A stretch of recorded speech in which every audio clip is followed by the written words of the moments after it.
Theo Clark stepped out of the glass tower that bore his name, the late afternoon sun bouncing off the steel corners like a spotlight chasing a man who no longer cared to be seen. He tugged at his cufflinks, nodding briefly to the doorman who greeted him like royalty. Drivers opened doors. Assistants buzzed in his earpiece. Somewhere in his inbox, 3 countries were waiting on his next move. And none of it mattered. Not the billion-dollar company. Not the penthouse that overlooked half of Manhattan. Not the string of gala invitations or boardroom victories. Success had become noise. His silence stretched louder. The elevator had barely reached the underground garage when his phone lit up again. Meeting at 4. Investors expect clarity on Tokyo expansion. He tossed the phone on the passenger seat of his Bentley without responding. Let them wait. He turned the engine and started driving without a destination. Just roads. Just the city. Just motion. His fingers tapped the steering wheel as classical music played faintly through the speakers. He used to love this song. Now, it felt like background noise to a life that had become too polished, too managed, too far from the streets that once smelled like bike tires, chalk drawings, and sun-drenched summer freedom. He passed through a neighborhood he hadn't seen in decades. The buildings had changed. The corner store had become a vegan bakery. But the park, that park, was still there. And just as he started to speed up, he hit the brakes. Not because of traffic, not because of a red light, but because his entire world shifted with one glance. A lemonade stand, a woman in a sundress, a face that lived only in his memories. He pulled over, heartbeat thick in his throat. He hadn't seen her in 27 years. Not since she disappeared without a word.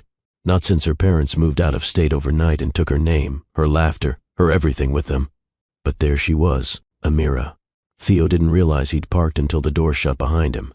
The city buzzed around him, joggers, strollers, a couple laughing over iced coffee, but it all faded beneath the rush of blood in his ears.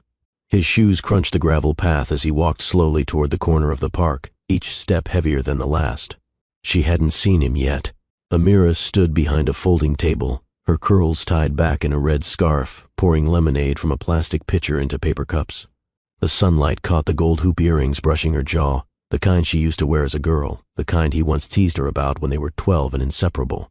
She was older now, fuller, stronger. Her body moved like it belonged to someone who'd carried weight, emotional and physical, and never let it break her. Her arms flexed as she worked, setting down cups, taking cash, nodding to customers with the same warm smile that once made his stomach flip during science class. But there was something else in her expression now, something quieter, weathered, not defeat. Determination. She wore a sundress that hugged her curves like it belonged to her and no one else. There was a chalkboard sign that read, "Fresh lemonade, $2, sweetened with real struggle," and below it, Amira's place scribbled with a heart. He almost laughed. That was exactly her, bold, unfiltered, and soft beneath her wit. She reached for another pitcher when their eyes met. The world around them stopped moving. Her hand froze mid-pour, lemonade nearly spilling over the rim. She blinked hard. The wind lifted her scarf just slightly, the way it used to when she'd race him down Jefferson Street on their bikes. Theo stepped closer. She didn't say a word. Neither did he. But the weight of 27 years pressed against the sidewalk between them. And then, "Theo?" Her voice cracked through the stillness like a thread pulled tight. One word, and it nearly brought him to his knees. He hadn't heard his name like that in decades. Not in boardrooms or interviews. Not in billion-dollar buyouts, but the way she said it, soft, questioning, with disbelief swimming just beneath the surface, cut through him sharper than any headline ever had. Theo tried to speak, but nothing came out. His throat locked.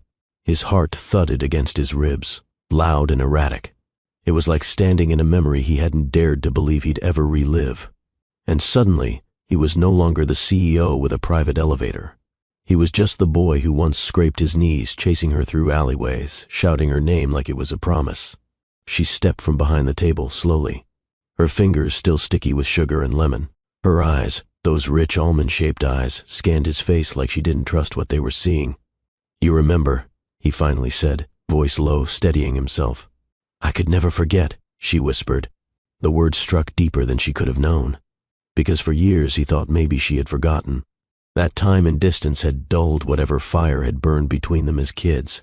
But now, standing this close, he saw the flicker still lived behind her eyes.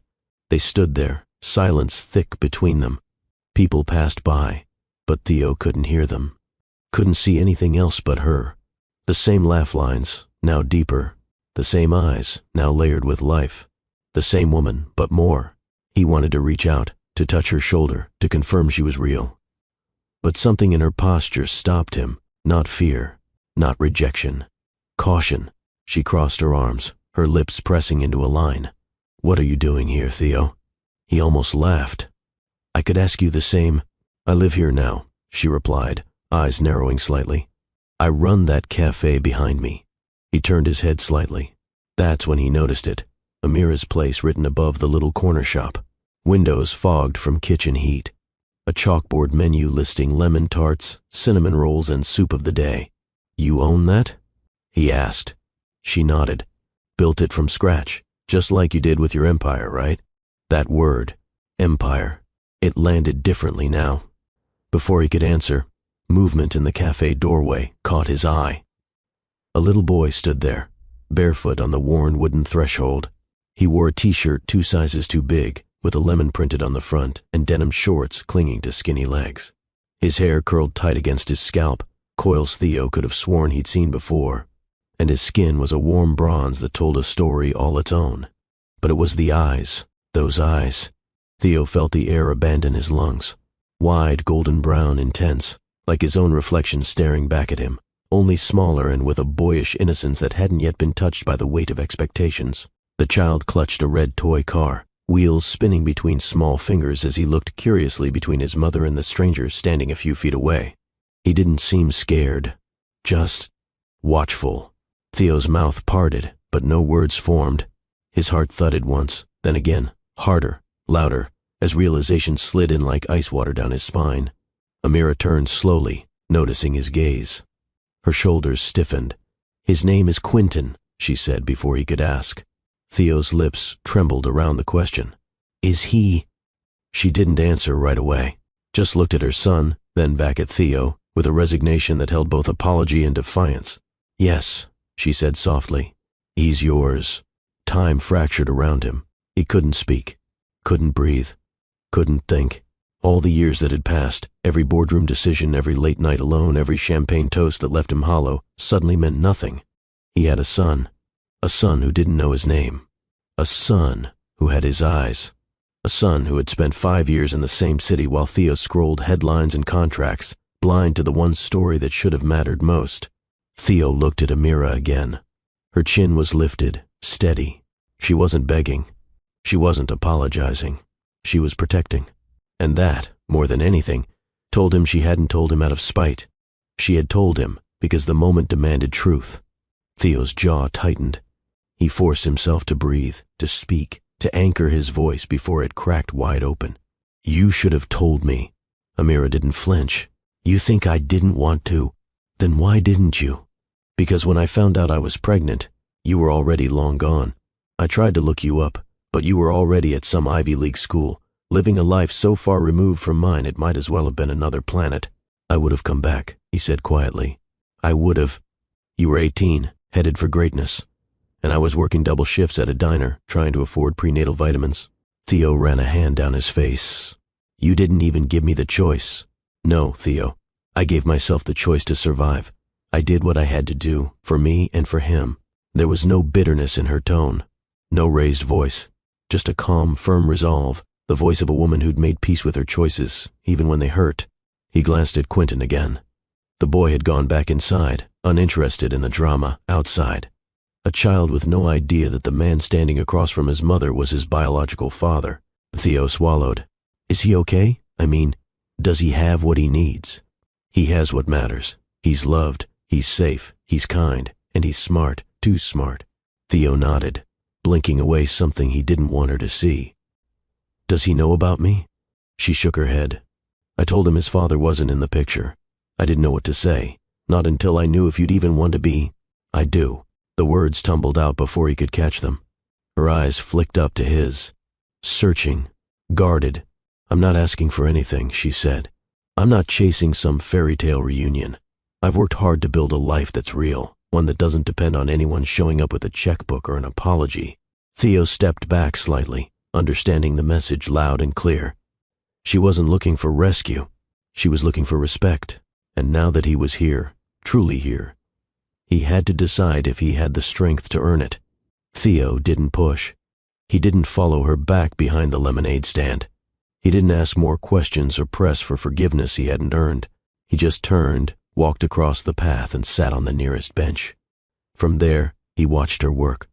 She served customers with a rhythm born from muscle memory. Pour, smile, collect, thank. Every now and then, she'd glance his way, her expression unreadable. Not cold, just unreadable. Like she hadn't decided what he meant to her anymore, and he didn't blame her.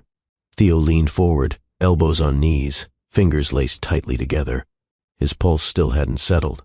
The weight of what just happened sat heavy in his chest. A son.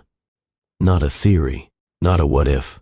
A child with his eyes and her strength. A child who lived just a few city blocks from his penthouse while he had spent nights convincing himself that he'd made peace with never having a family. He thought of all the nights he lay awake in hotel rooms, wondering why the success tasted so bitter. Wondering why no woman ever stayed long enough to become more than an accessory at gala events. And now the answer was clear. He'd already given his heart away. It just took 27 years to find out where it went. Amira's laughter floated across the space as she talked to an older woman buying 3 cups. It was soft, unguarded, for that one moment at least. The kind of sound that once made a younger Theo forget how to breathe. She wiped sweat from her brow with the back of her arm and poured another cup. She was a woman holding it all together. Raising a child, running a cafe, making lemonade on a summer day while the man who once promised her forever sat across the sidewalk, 30 pounds heavier with regret and 2 decades too late. Theo pulled out his wallet, staring at it like it might hold the words he couldn't say. He didn't want to buy her time or forgiveness. He just needed a moment. Theo stood slowly, brushing invisible dust from his slacks like he was trying to steady himself. His footsteps felt heavier now, deliberate, every movement underlined with history. He approached the stand again, waited his turn behind a teenage boy who paid in quarters and left with a satisfied grin. When he stepped forward, Amira didn't smile. She raised an eyebrow. "You thirsty?" she asked, arms folded, not touching the pitcher yet. "Parched," he said, voice even. She grabbed a paper cup, filled it halfway, then paused. "You want sweet or regular? Whichever one you'd make for yourself." That gave her the slightest pause. Her lips pressed together. She poured a full cup from the pitcher labeled "sweetened with struggle" and handed it to him. $2, she said. He slid a crisp $100 bill across the table. Amira stared at it for a second. "You always pay 50 times the price for lemonade, or is this some CEO guilt thing?" He shrugged. "You deserve more than I can pay. But this is a start." She didn't reach for the money. Instead, she leaned forward slightly, eyes locked on his. "I'm not for sale, Theo." "I know," he said quietly. "And neither is my son. I'm not trying to buy anything. I just want to stand here, drink something you made, and remember what it feels like to be near you without the world interrupting." She looked at him for a long beat, then picked up the bill, folded it once, and tucked it under the edge of the lemonade sign. "I'll put that toward fixing the cafe ceiling. Quentin thinks it drips because it's crying.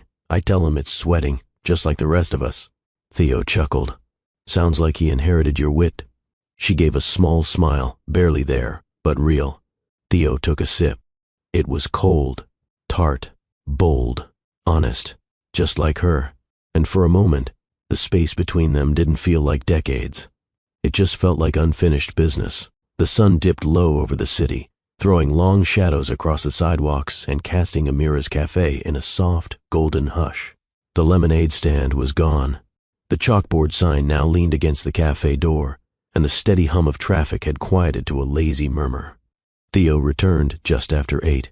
He didn't knock at first, just stood outside, staring at the window where warm light flickered behind drawn blinds. Inside, he could see her silhouette move past the counter, stacking chairs, wiping down surfaces, resetting for tomorrow. His hand hovered over the door handle for a full second before he opened it. The little bell above the door gave a half-hearted jingle. Amira turned sharply, startled.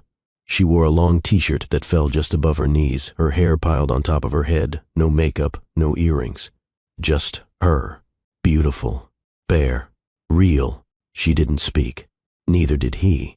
I figured you'd show up, she said finally, wiping her hands on a dish towel. You always had trouble walking away when something wasn't finished. Theo closed the door behind him. Some things aren't meant to be left unfinished. She leaned against the counter, arms crossed. You looking for closure? No, he said. I'm looking for honesty. Amira tilted her head. About what? About why it still feels like I'm 15 every time I look at you. A flicker crossed her face, surprise maybe, or recognition, but it disappeared quickly. I'm not that girl anymore, Theo. I've changed. So have I, he said. But you're still the only person who ever called me out when I thought I was untouchable. She smirked faintly. You're still cocky. You're still dangerous, he said. She narrowed her eyes. Don't do that. What? Come in here with your suit and your timing and act like this is easy, like you can just show up and flip the script. I'm not here to flip anything. I'm here to listen. If you'll let me. Her fingers tightened around the edge of the counter. And then, quietly, she said, Quentin's asleep upstairs.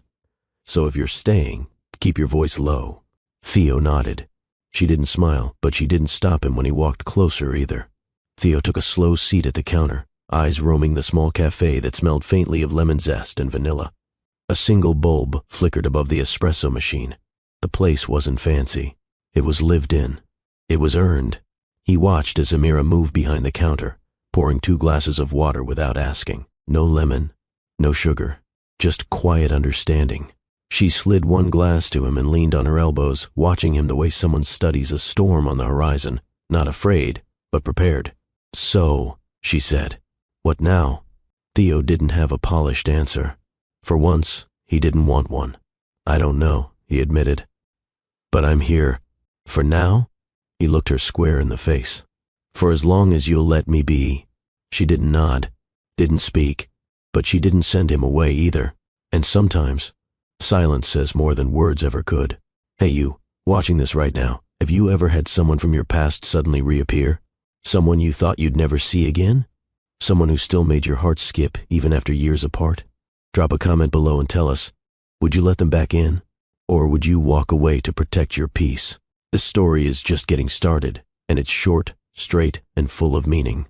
If it's already pulling at your heart, hit that like button, drop a comment, and don't forget to subscribe to Mr. Peterson Long Stories so you never miss these kinds of powerful, emotional narratives that leave you thinking long after the video ends. Amira didn't pour lemonade this time. She set the pitcher down with a soft thud, leaned her elbows on the counter, and locked eyes with Theo. Let's make something clear, she said, voice low but steady. I'm not some unfinished chapter you get to flip back to because you're curious or lonely. Theo didn't flinch. He took the words like he expected them, like he'd earned them. I'm not here to fix the past, he said quietly. I'm here because I couldn't walk away again. She shook her head slowly. You think $100 lemonade and a heavy stare is supposed to erase 5 years of raising a child alone? You think standing in my cafe makes you a father? No, he replied, but it makes me someone trying to figure out how to become one. Her expression didn't soften. I've done this by myself, Theo. The diapers, the fevers, the nights when I wasn't sure we'd eat the next week. I'm not some sad story you can write a check over. He leaned forward. I don't see you as a story.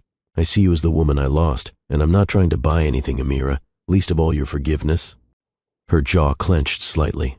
Good, because I don't hand that out like samples. He gave a tight nod. Understood. She studied him a second longer, like she was trying to see beneath the tailored suit and the carefully spoken tone. You're not the same kid I used to race bikes with.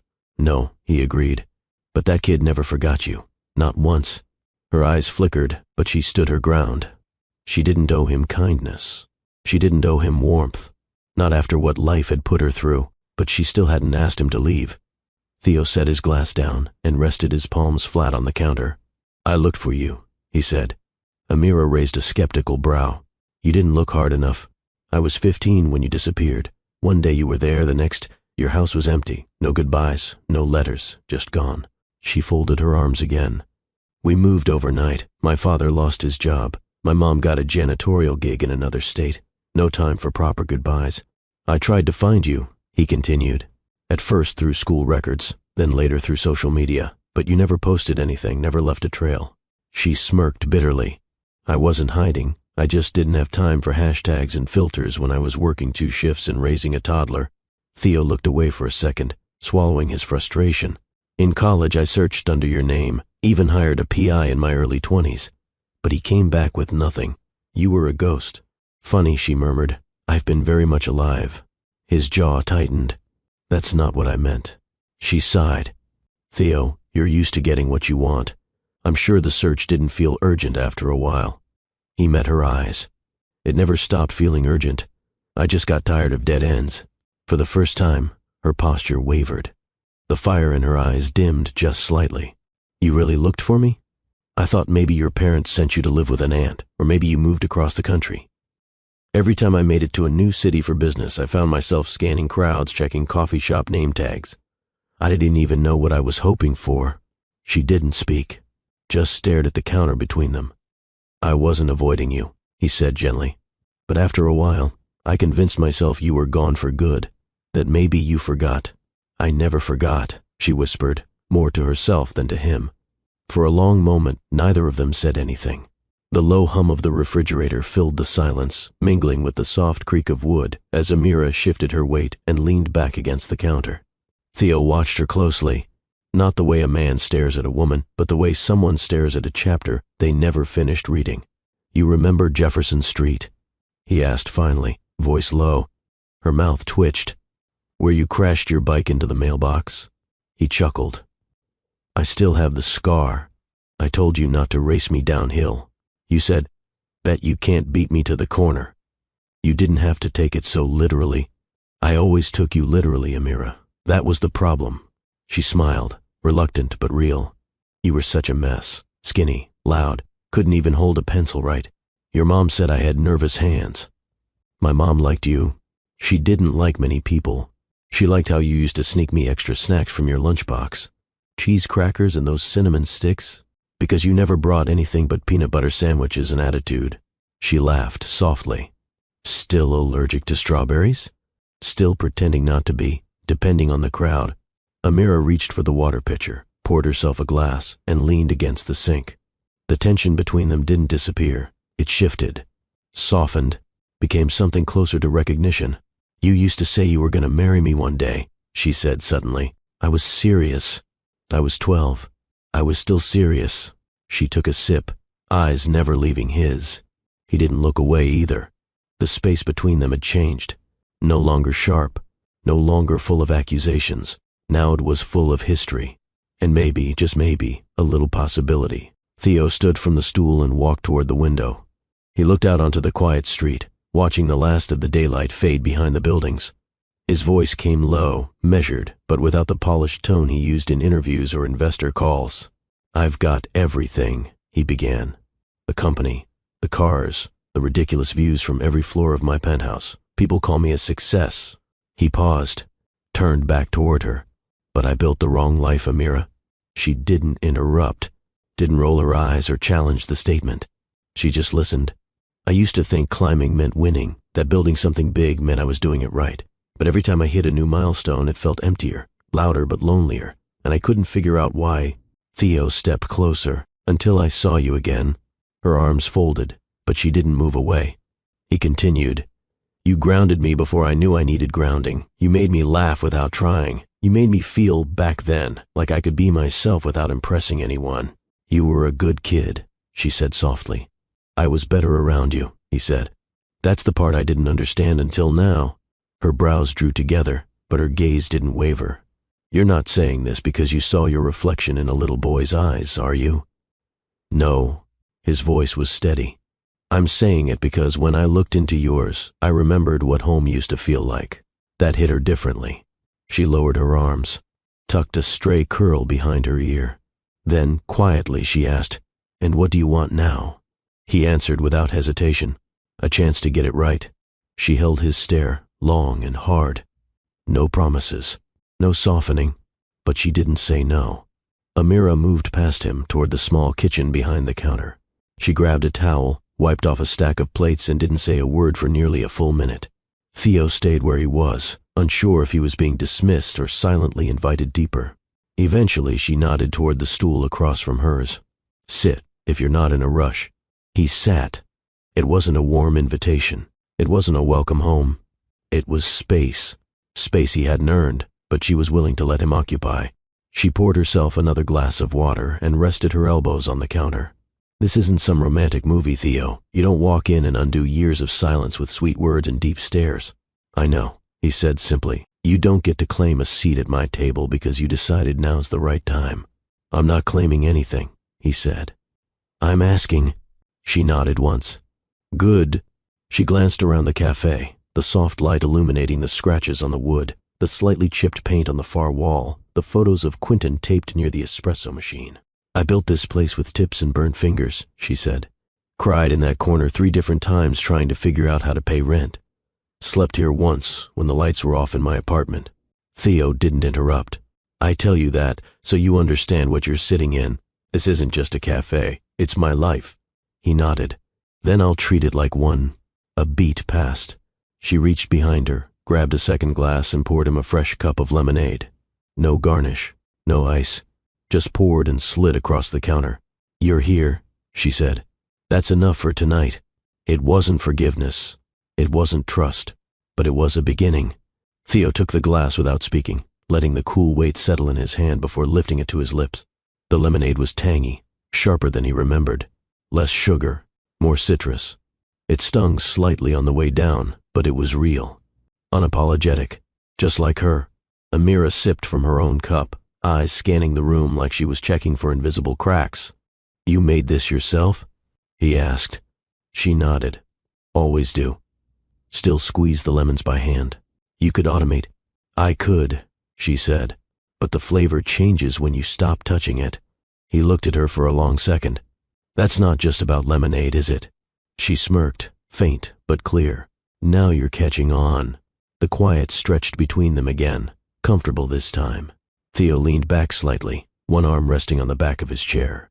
Amira had shed her earlier tension like a coat she wasn't ready to wear anymore.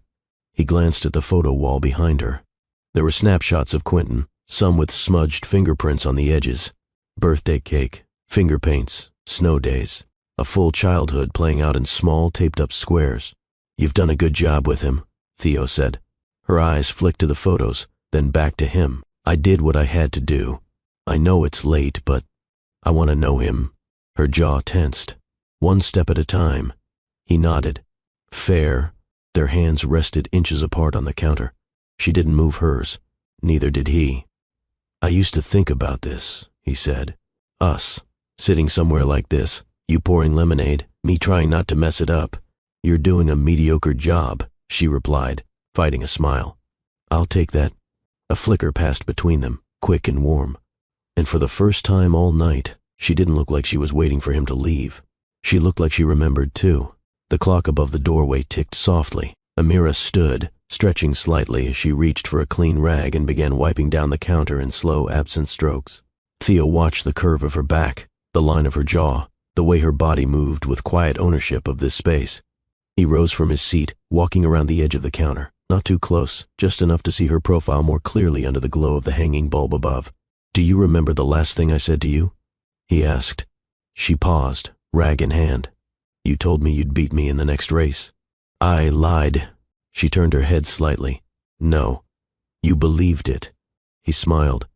I believed a lot of things back then. That we'd go to the same high school. That we'd never lose touch. That I'd marry you by 25. She didn't laugh, but her lips parted. I used to wait for you on my porch every evening, he said. Hoping you'd show up with that broken Walkman you loved. You'd play that same mixtape. And I'd act like I hated it. Amira's voice dropped low. You used to sit 3 inches closer every day. I wanted to sit closer tonight. She looked at him now. Fully. And for the first time, she didn't stop him when he stepped forward. His hand rose, slow and deliberate, brushing a stray curl from her cheek. Her eyes didn't close, but they softened, something unspoken swirling in them. Fear. Hope. Memory. When he kissed her, it wasn't urgent. It was careful. Their lips met like a question, an ache held in silence too long. She tasted like lemons and late nights. His hand hovered at her waist, never pulling, just asking. Her fingers grazed his collarbone, and then rested flat against his chest. 1 beat, 2, then she pulled away, eyes wide, breath quick. That was a bad idea, she whispered. I disagree, he said quietly. She didn't move, and she didn't kiss him again. But she didn't walk away either. Amira didn't speak after the kiss. She walked over to the door, turned the sign to closed, and locked it without looking at him. Her back stayed to him for a long moment, her shoulders rising and falling with quiet breath. Theo waited, saying nothing.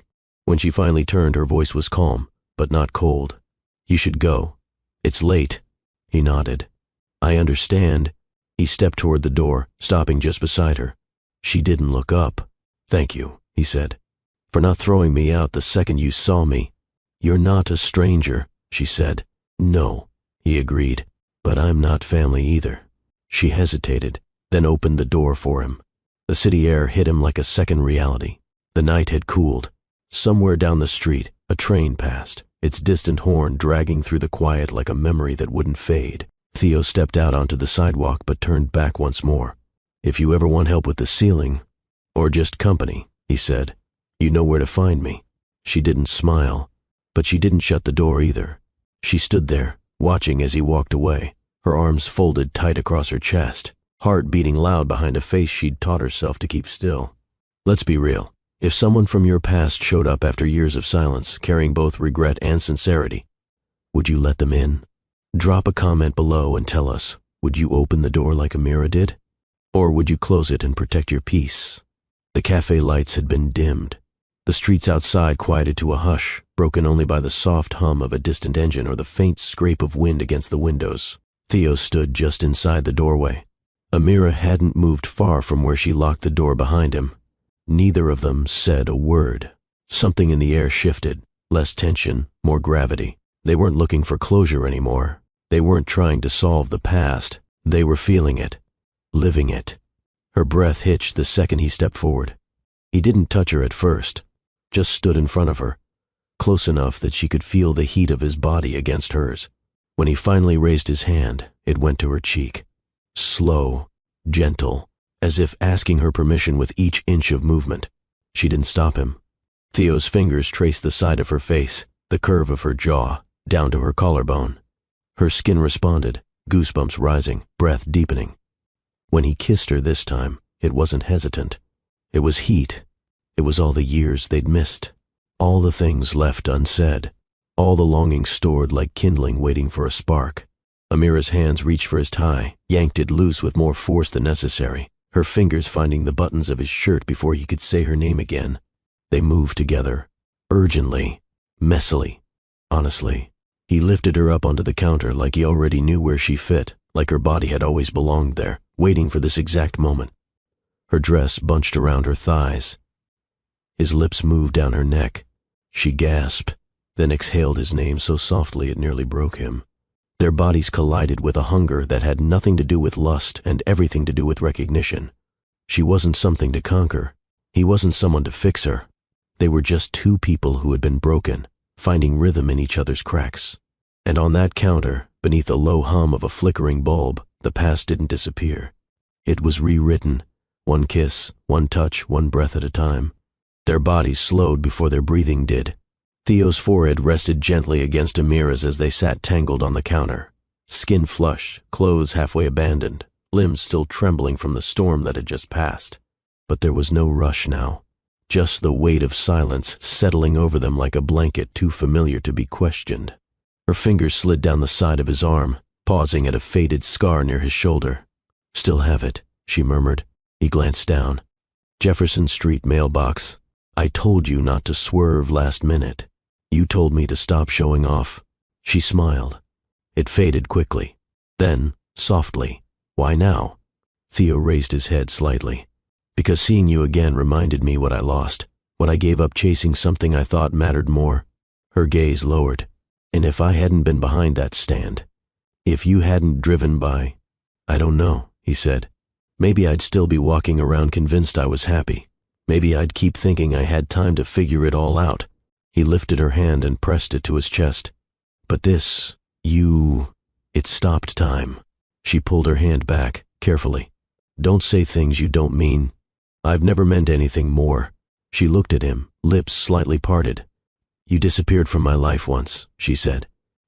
I won't let you drift in and out of it again." "I'm not drifting. I'm anchoring," he replied. "Right here." The way he said it, low, not begging, not performing, made her chest tighten. But Amira had learned not to let words melt her. "Don't think sleeping with me is a shortcut to something real." He met her eyes. "It's not. It's the beginning of me showing up." She studied his face like it was a language she used to speak fluently but hadn't heard in years. And in that moment, she didn't answer with words. She leaned forward and kissed him again. Not with hunger, with memory, with weight, with hope she hadn't meant to give away, but couldn't hold back. They sat on the counter for a while, wrapped in the kind of silence that didn't need fixing. Just breathing, just being.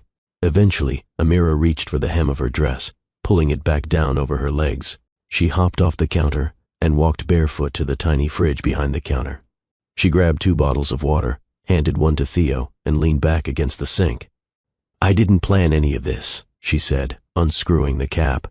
"Neither did I," he replied, voice low.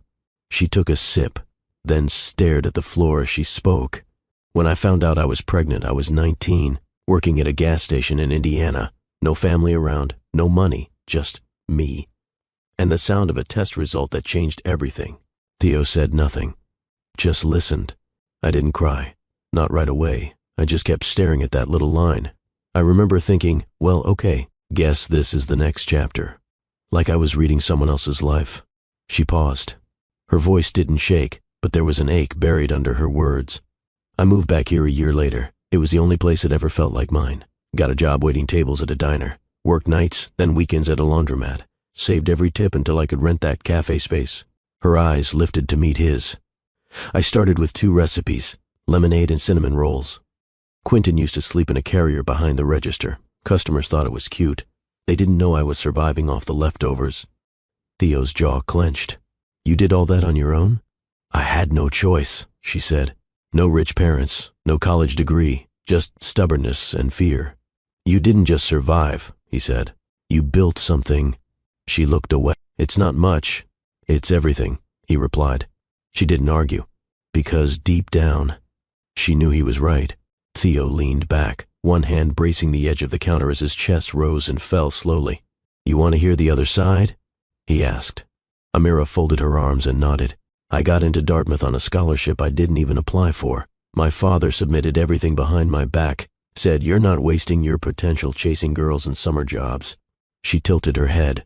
"Was I the girl in that sentence?" He nodded once. "You were the only one that mattered." Amira said nothing. He continued. "College was brutal.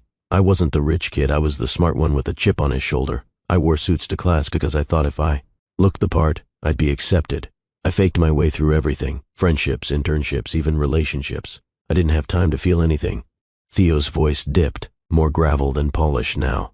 "I started the company in a dorm room, scared, desperate, obsessed with proving I wasn't just another brown kid trying to survive capitalism. I wanted to own it." Amira leaned against the sink, watching him. "I worked 20-hour days, slept under desks, built an empire one sleepless night at a time. But every milestone felt like a checkmark, not a celebration." His eyes met hers. "The night we landed our first $1 million round, I opened a bottle of champagne alone in my apartment. No one to toast, no one to call, just silence, and a voice in my head saying, 'Still not enough.'" Her face softened, just barely. "I kept chasing," he added. "The next big win, the next contract, the next headline. And I told myself it was worth it." Amira spoke quietly. "Was it?" Theo didn't blink. "Not without you. Not without him." She looked away, unsure how to hold the weight of that answer. But she didn't deflect, didn't retreat. She simply whispered, "At least now I know what you were building while I was building us." Amira didn't speak again right away. She reached behind her, turned off the last light above the counter, and let the cafe sink into a soft amber hue. The only glow came from the street lamp outside, filtering through the front windows and laying quiet patterns across the tiled floor. Theo stepped forward. He didn't rush her, didn't grab. He just opened his arms. She hesitated for half a breath, then moved into them. Her cheek pressed to his chest. His chin rested gently against the top of her head. Neither of them said a word. For the first time in years, Theo felt like the noise inside him had gone still. There were no deadlines, no flashing screens, No suits to impress or contracts to win. Just her heartbeat against his, and the faint scent of lemon still clinging to her skin. He ran his hand slowly up her spine, then down again, settling at the small of her back. Her fingers gripped the edge of his shirt like she needed the fabric to keep herself steady. "I didn't think I'd ever feel this again," she whispered. "Me either." They stood there for minutes, maybe more, not swaying, not rocking, just still. Holding didn't need rhythm when it was real. When her breathing finally slowed and his hands stopped shaking, Amira pulled back just enough to look up at him. Her eyes weren't guarded this time. They weren't wide with fear or distant with doubt. They were full of memory, full of pain, full of a kind of knowing that only comes from surviving everything the world tried to break you with. And maybe, just maybe, a little bit of trust. Theo brushed his thumb along her jaw. She leaned into it, eyes closing again. For now, this was enough. No promises, no fantasy, just warmth where there used to be absence. Amira's forehead rested against Theo's chest again, just long enough to feel the even beat beneath her cheek. Then she pulled back, slowly, and stepped away. She walked to the counter, retrieved her glass of water, took a small sip, then looked at him over the rim. Theo stayed where he was, shirt half unbuttoned, tie lost somewhere near the espresso machine, eyes fixed on her like she was still unfolding in front of him. "You good?" she asked, tone almost teasing. He nodded. "Better than I've been in a long time." She smirked faintly. "That's a low bar." He smiled. "Fair." There was a long pause. Not tense, just quiet. Charged in the way only old lovers could be. Theo walked over to where she stood behind the counter. He reached for her hand again, more gently this time. Fingers brushing fingers. He lifted her palm, pressed it against his chest, right over the slow, steady thump. "You were always home," he said, voice barely more than breath. Amira looked up at him. Something shifted behind her eyes, something soft, something sharp. "You know what you taste like?" she asked, lips parted, breath still warm from their kiss. He blinked. "What?" She stepped closer, close enough that their hips touched through fabric, close enough that her voice lowered again. "Lemonade and heartbreak." Theo exhaled through his nose, hand still holding hers to his chest. "I can live with that." She tilted her head. "Don't romanticize it. That's not a compliment." "I didn't take it as one. Good. But it's true," he added. "Everything about you lingers." Her smile disappeared. "That's not always a good thing, Theo." He nodded. "No, but it means I never forgot." She didn't respond, just held his gaze. And even though the air between them was full of everything they hadn't said, it felt like they were finally starting to say it.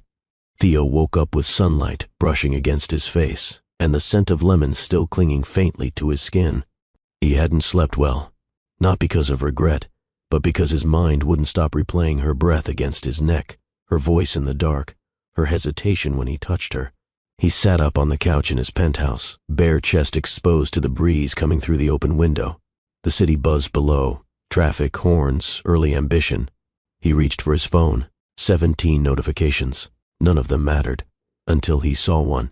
Subject, "We need to talk." Urgently. From Victoria Clark, his mother. He sighed, opened it. There was no greeting, no warmth, just a single line and an attachment. "You've made headlines. You know how dangerous this is. See below." Attached, a screenshot of an article from one of the country's largest business tabloids. Reclusive single mother linked to billionaire CEO. Eyes there a secret love child? Theo blinked. His heart didn't skip. It slammed. The article had a photo taken from across the street, him standing at Amira's lemonade stand, looking like a man who'd just seen a ghost. Another image, grainy but clear, of Quentin holding a cup of lemonade, the caption reading, "Too close to deny." He scrolled further. Anonymous quotes, speculation about paternity, references background, low income, unverified sources, child out of wedlock. To Amira's. It felt cold, ugly. He set the phone down slowly, chest burning. Knew exactly who leaked it, who started it, who wanted this narrative out before he could control it. His mother had always moved quickly when it came to optics. And now, just like all those years ago, she was moving to erase a problem before it got too real. But this time, He wasn't a child. This time, she wouldn't get the last word. By noon, the article wasn't just trending. It was everywhere. Theo's name was splashed across financial websites, gossip columns, and social media threads. Headlines ranged from billionaire caught up in secret paternity scandal to who is the woman that stole Theo Clark's heart and had his child. Some outlets focused on the romance. Most focused on the money. Speculation swirled around Quentin's identity, Amira's background, and whether Theo had knowingly abandoned his son, or worse, been kept in the dark about him. Hashtags like Clark Air and Lemonade Legacy started gaining traction. One tabloid even posted side-by-side images of Theo and Quentin with the caption, "Those eyes don't lie." Theo scrolled through it all in silence, the city moving outside his window like a world he no longer wanted to be part of. His phone buzzed again. Derek, legal counsel. Need to talk. Board wants clarification. Shareholders are nervous. Alicia, PR led. Do not issue a statement without looping me in. We can't afford another leak. Unknown number. You're reckless. You always were. That one? He knew exactly who sent it. He powered off the phone. In less than 24 hours, something private, something tender, had become a media-feeding frenzy. And the worst part? Amira and Quentin hadn't even been asked for their side. They were being picked apart, scrutinized, judged, and all because he stood on a sidewalk, stared too long at a boy who carried his blood, and reached for a woman the world had decided was less than. Theo clenched his jaw, chest rising with slow, deliberate breath. This wasn't about scandal. This was about control. And his family had just made one thing very clear. They weren't going to let go of the narrative without a fight. The Clark family estate sat on the edge of Long Island, 3 stories of ivory stone and cold windows that never seemed to reflect the sun. Theo hadn't been there in months. He didn't miss it. But today he walked through those familiar doors with a fire in his chest that not even the marble floors and silence could cool. His mother sat in the conservatory, surrounded by white orchids and unread newspapers. She wore her favorite navy silk robe, a cup of tea untouched beside her. She looked up when he entered, calm as ever. "I assume you've seen the press," she said, folding her tablet closed. "I assume you're the reason it's there." She raised a brow. "You're not naive, Theo. You made yourself a target the moment you got involved with that woman. Her name is Amira. I don't care what her name is. What matters is that she's dragging your reputation through the mud, along with that child." Theo stepped closer. "Don't you dare talk about my son like he's a stain." "Is he yours?" she asked, voice sharp. "Yes," Theo said. No hesitation. Victoria Clark's face didn't change. "Then congratulations. You've handed your enemies everything they need." Theo stared at her, disbelief mixing with something darker. "You're worried about enemies. I'm worried about a little boy growing up thinking he's something to be hidden." She placed her hands in her lap.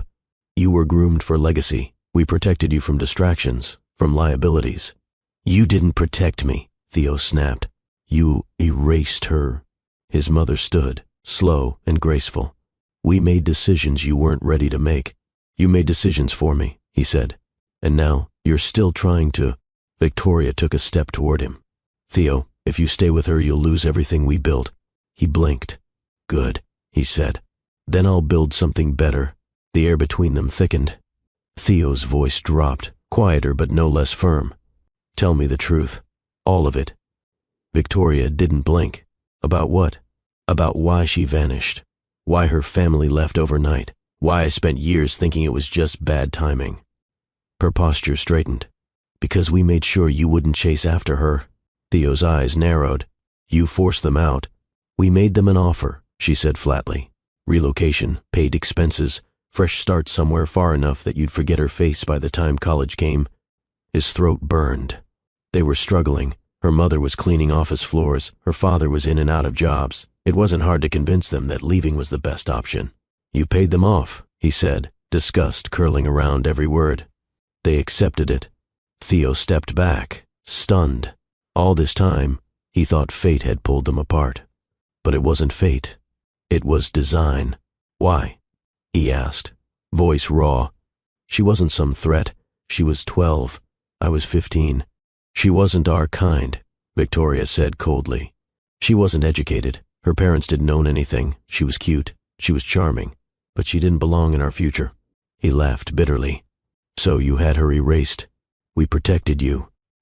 "No," he said, shaking his head. "You broke something in me that never healed." Victoria moved to sit again, calmly folding her robe at the waist. "You were always too emotional. That's why your father let me handle it." Theo stared at her, chest rising and falling. "You didn't just steal my first love," he said. "You stole my family. You can't build an empire on sentiment, Theo." He turned toward the door. "No, but you can build one on truth. Walk away from this," she warned, "before it destroys everything you've worked for." He paused in the doorway. "If loving her costs me everything, then I was building the wrong thing to begin with." And then he left. The boardroom inside Clark Holdings was filled with sharp suits and sharper eyes. 12 members sat around the polished table, hands folded, faces blank. Behind them, the city skyline stretched wide, gleaming, untouchable. But the tension in that room was thick enough to slice with a credit card. Theo entered without a word, ignoring the whispers, the glances, the carefully placed folders stamped confidential in red. At the head of the table, Charles Denning, senior board chair, adjusted his glasses and cleared his throat. "Theo, thank you for coming on short notice." Theo nodded. "Let's not pretend this is a routine check-in. You've made the front page of every major outlet this morning," Charles said plainly. "Shareholders are asking questions. They always do when someone humanizes a CEO." A few chuckles, a few frowns. Charles didn't smile. "Is it true?" "Yes," Theo said. "I have a son. His name is Quentin. His mother is Amira. And if anyone has a problem with that, you can speak directly to me." A silence followed, heavier than before. One of the younger members finally asked, "Are you planning to step back from the company?" Theo's eyes didn't flinch. "No." "Then what are you planning?" "I'm planning to stop living like I owe anyone an explanation for the parts of me that aren't tailored or profitable." Someone exhaled loudly. "Your mother's already made it clear. My mother doesn't run this company." Theo cut in. Charles leaned forward. "Theo, be careful. One scandal is manageable. Defiance is another thing entirely." Theo didn't raise his voice. "I built this empire with your approval," he said. "But I built it at the cost of the only person who ever made me feel like more than a brand. A beat of silence.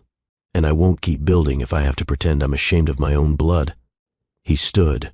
The room didn't applaud, but no one stopped him either. And that was enough, for now. Theo didn't speak as he left the boardroom. He didn't need to.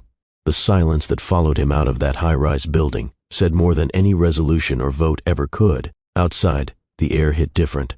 Cooler, cleaner. He took the elevator to the street level, stepped into his car, and drove without checking his phone once. Not a single notification mattered anymore. Not the market's mood. Not his mother's warnings. Not the press clippings flooding his inbox. Because somewhere across the city, a little boy was asking for a second cup of lemonade, and the woman who poured it had carried both of their lives without dropping a single piece. He didn't know what the board would decide. He didn't care. He was done choosing profits over people.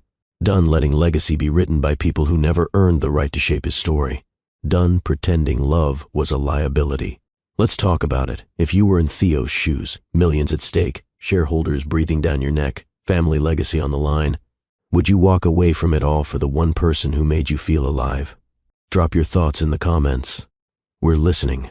The rain started slow, just a soft tapping on the glass outside Theo's office. But it didn't stay soft. By late evening, it was pouring hard enough to blur the skyline, thunder grumbling low, like the city itself was holding back something it needed to scream.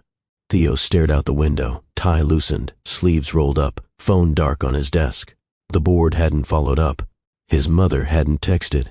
But the message had been loud enough the first time. Walk away from her, or walk away from everything you built.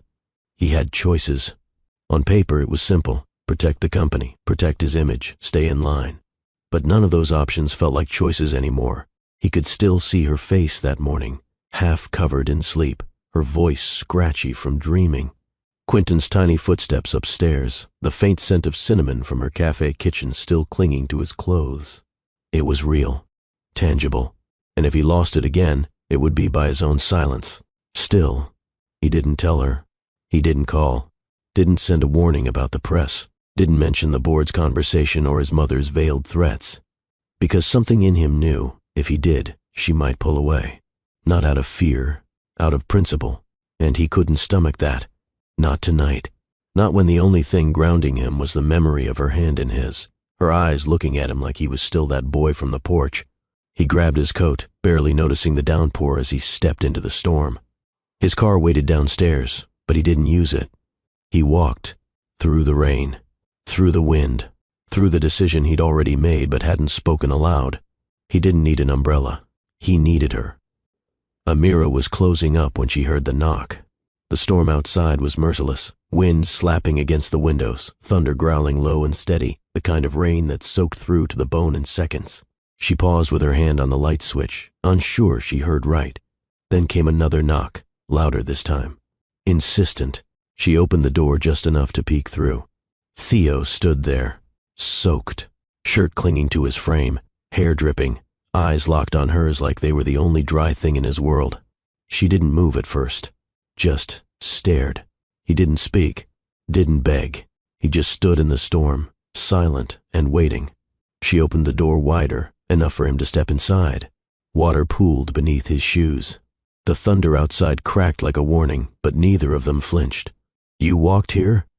she asked. He nodded. She blinked. "From where? Does it matter?" His voice was low, raspy from cold and maybe something heavier. She closed the door behind him and moved to the kitchen without saying more. Grabbed a towel, tossed it to him. "Quentin's sleeping," she said. Theo dried his face, but his eyes never left her. Amira crossed her arms. "You could have called. I didn't want to give you the chance to say no." "That's not romantic," she replied. "That's selfish." "I know," he said. "But I needed to see you." Lightning flashed. For a second, the entire cafe lit up in silver. Theo stepped forward. His soaked shirt clung to him, muscles twitching beneath the fabric. Rain still streaked from his hair to his jaw. Amira's breath caught, just once. "I'm tired of making the smart move," he said. "I came here for the right one." She didn't stop him when he closed the space between them. The rain beat against the windows like a second heartbeat. Theo stood just inches from her, soaked through, the storm still clinging to his skin. His breathing was deep, ragged, but controlled. Like a man restraining something primal. Amira didn't move. Not forward, not away. Her chest rose slowly, her arms still folded across her body, but her eyes gave her away. They were wide, wanting, waiting. Theo reached out, brushing a wet strand of hair from her cheek. His thumb lingered along the edge of her jaw. "You're still the only place I've ever wanted to come home to," he whispered. And then he kissed her. This wasn't the soft, aching kiss from before. This was raw, heavy, desperate. Her hands flew to his collar, pulling him in as she pressed him against the wall near the pantry door. Their mouths collided again, wet, fast, needy. His hands slid down her waist, gripping her thighs and lifting her effortlessly. She wrapped around him instantly, legs tightening as his back hit the brick wall behind them. They didn't make it to the counter. This time, there was no slow build, no pause. It was fire, pure and reckless. He pushed her against the wall, his hips grinding between her thighs as her dress rode up around her waist. She bit his bottom lip, hard enough to make him groan. His hands slid under her, one at her thigh, the other at the small of her back, pressing her flush against him. He kissed down her neck, across her collarbone, tasting rain and salt and something that belonged only to her. Amira gasped when he moved inside her, nails digging into his shoulder, head thrown back against the cool stone. Her moans came in sharp, breathless pulses, low, intimate, like they were echoing just for him. Their bodies didn't just move, they collided. Again, and again, and again. Their rhythm wasn't graceful. It was chaotic, hungry, built on everything they didn't say in the daylight, everything they swallowed for years, everything they buried while pretending to move on. The rain kept pounding outside, but in that moment, neither of them noticed. Theo's body moved with purpose, rough palms sliding beneath Amira's dress, dragging soft moans from her mouth with every thrust. His grip on her was firm but reverent, like he didn't know whether to worship or ruin her. She gave as much as she took. Her fingers gripped his wet shirt like she needed to feel the seams come apart. She bit his shoulder, kissed his jaw, pulled his name from deep inside her chest, like it had been waiting there since she was 15. "Say it again," he growled. "Say what?" "My name. Say it like that." She did, and it unraveled him. He pressed his forehead against hers as her legs trembled around him. Their sweat mixed with rain.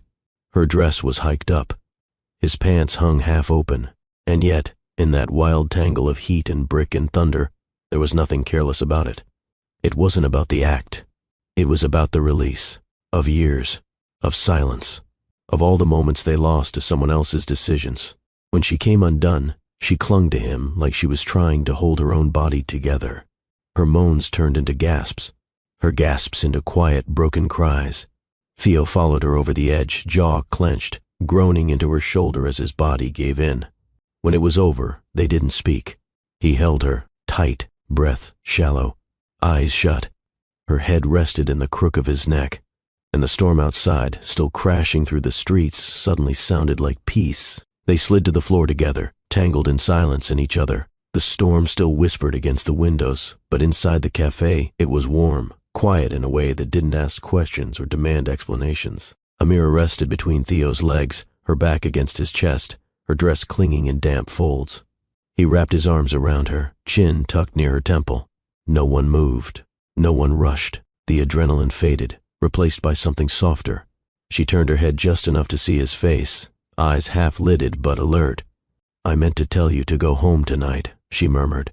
"I would have ignored you." "I know." They both smiled. It didn't last. Amira's fingers fidgeted with the hem of her dress.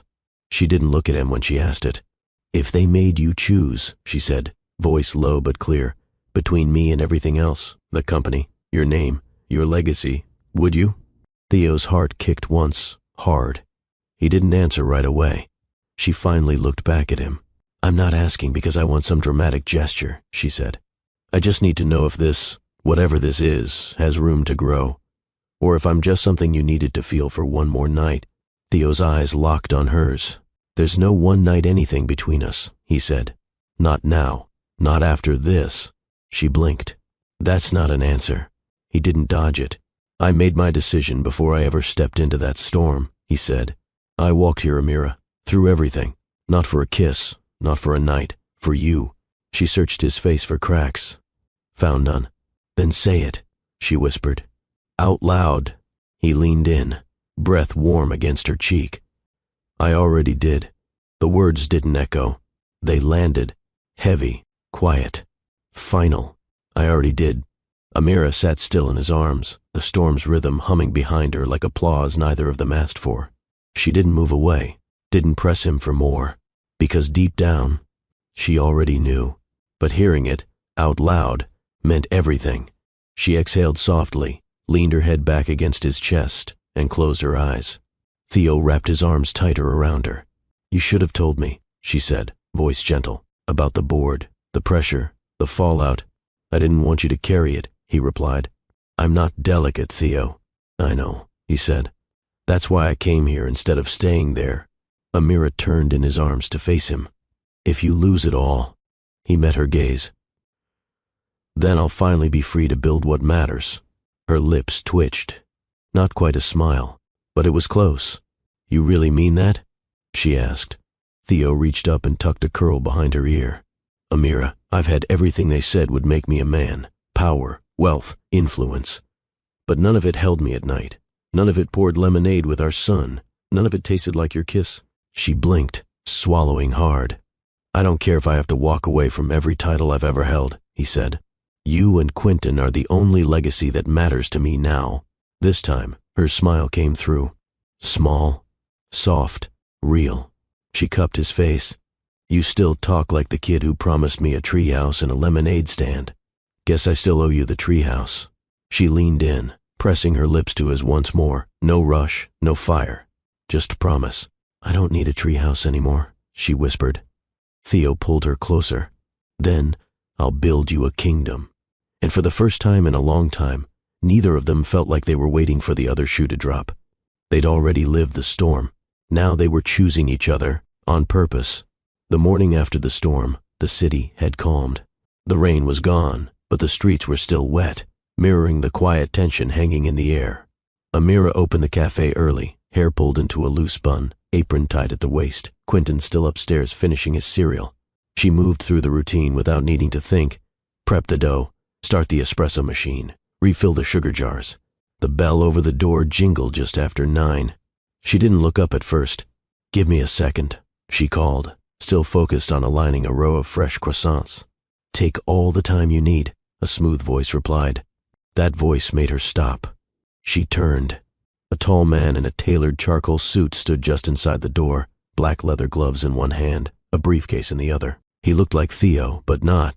Same sharp jawline, same eyes, but colder. Calculated. "Amira Monroe," he said, stepping closer. "I'm Julian." Her brow creased. "And you are?" "Theo's half-brother." She didn't respond. Not with a greeting. Not with a welcome. Julian smiled like someone used to owning rooms. "I won't take much of your time," he said, setting the briefcase gently on the counter. Amira narrowed her eyes. "Did Theo send you?" "No," Julian replied. "He doesn't know I'm here. He's made it clear he doesn't want to be protected." She crossed her arms. "And you think I need protecting? I think you need clarity." He popped the briefcase open and spun it toward her. Inside, a manila folder, a check, and a neatly bound legal document. "I came with a solution," he said. Amira didn't move. "To what?" Julian smiled again, but it didn't reach his eyes. "To the problem that's been making headlines all week." Amira didn't touch the briefcase. She looked at the folder, then at Julian's face, her expression unreadable. He tapped the top sheet with 2 fingers. "That's a standard non-disclosure agreement. Clean, legal, straightforward. And the check? 7 figures, he said casually. Enough to relocate. Open another cafe. Disappear if you're smart." Amira's face didn't change. Julian continued, as if she hadn't already started to seethe behind her eyes. "You'll find there are no loopholes, no predatory language. Our legal team made sure of that. All we're asking is your silence. For Quentin's sake, of course." Her mouth twitched. "For Quentin's sake?" Julian nodded, voice smooth like honey. "You seem like a good mother. This media chaos, it won't be kind to a boy like him. Mixed background, no father on the record. School kids can be cruel. Best to avoid the circus while you still can." Amira stared at him, motionless. "You want me to take money to erase his story," she said. "We want to keep the Clark name protected." She raised an eyebrow. "From what? A child?" Julian folded his hands. "From noise. Theo's emotional decisions are putting the company at risk. You can help bring this to a close, quietly, without any additional drama." Amira stepped around the counter slowly. She was calm, but it was the kind of calm that came before a storm hit the walls. "I've run this cafe with 2 hands and no shortcuts," she said. "And I've raised my son with more love than your entire family knows what to do with." Julian didn't blink. "And that's commendable. But let's be honest, this is the highest offer you'll ever receive for doing absolutely nothing." Her voice dropped. "I'd rather be broke in truth than rich in silence." He opened his mouth to reply. She raised her hand to stop him. "You came here thinking I could be bought like a product off a shelf." She stepped closer. "You're about to learn I'm not for sale." Amira reached into the briefcase. Julian didn't stop her. Maybe he thought she was about to take the deal. Maybe he thought he'd won. She pulled the check out slowly, holding it up between 2 fingers like it was something unclean. 7 figures, huh?" she said. He gave her a tight nod. "Untaxed, discreet. Yours?" She looked at it for a beat. Not because she was tempted, but because she was disgusted. Then, without a word, she tore it, right down the middle. Julian's jaw tightened as the paper split with a clean rip. She didn't stop there. She tore it again, and again, until nothing was left but confetti in her hands. Then she dropped the shredded pieces onto the counter and leaned in. "You don't get to come into my place, flash your money, and try to erase my son like he's bad per—" Julian's smile faded completely now. "You just turned down a future most people dream of." "No," she said. "I just protected the future I already have." He stared at her. "This was a gift." "No," she said again, sharper this time. "This was a bribe. And I don't raise Quentin in a world where men like you get to buy dignity off desperate women." He adjusted his cufflinks slowly. "Then you've chosen your path." Amira folded her arms. "I already had one. You just walked into it thinking you could rearrange it." Julian stepped back from the counter, snapping the briefcase shut with precision. "You'll regret this." She laughed under her breath. "No." "But you will." He moved toward the door, pausing just before he opened it. "You've made things harder for him." Amira's voice was clear. Steady. I've made things honest. And then she turned her back to him. Because no amount of zeros would ever be worth teaching her son to stay small just to keep powerful men comfortable. The door shut behind Julian with a thud that echoed longer than it should have. Amira stood there, hands planted on the counter, breathing slow but steady. Her chest rose and fell like someone holding back more than anger, something deeper, older, righteous. She looked down at the pile of ripped paper still scattered across the wood, and then she swept it into the trash. Just as she turned back toward the espresso machine, the bell above the door jingled again. But this time it wasn't a stranger. A woman from the neighborhood stepped in, Mrs. Green, holding a tote bag and a damp umbrella. "You open?" she asked cheerfully. Amira wiped her palms on her apron and nodded. "Always." She poured the usual, 2 shots. No foam. Added a small lemon tart to the bag without charging. Mrs. Green didn't question it. But as Amira rang her up, her voice came softer. "You okay, baby? You look like you've just been through something." Amira hesitated, then smiled, tired but proud. "Someone came in here today thinking my son was a liability." Mrs. Green's smile faltered. "Excuse me?" "They said he was a problem, that it would be better if he disappeared from the headlines, that it would be better if I took money and stayed silent." Mrs. Green stiffened. "You didn't?" Amira shook her head. "I ripped that check up so fast I think it startled him." Then her voice turned low, firm. "My son is not a scandal." She said it like she meant it for more than the man who brought the offer. She said it for everyone who ever looked at her child and saw inconvenience instead of worth. He's joy. He's light. He's a miracle wrapped in chocolate skin and stubborn questions.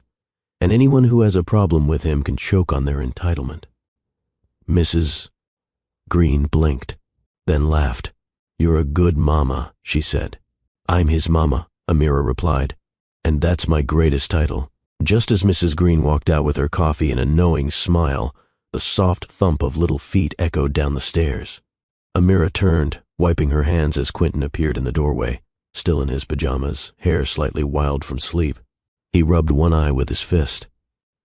"Mama." She crouched down immediately. "Hey, baby, what are you doing up already?"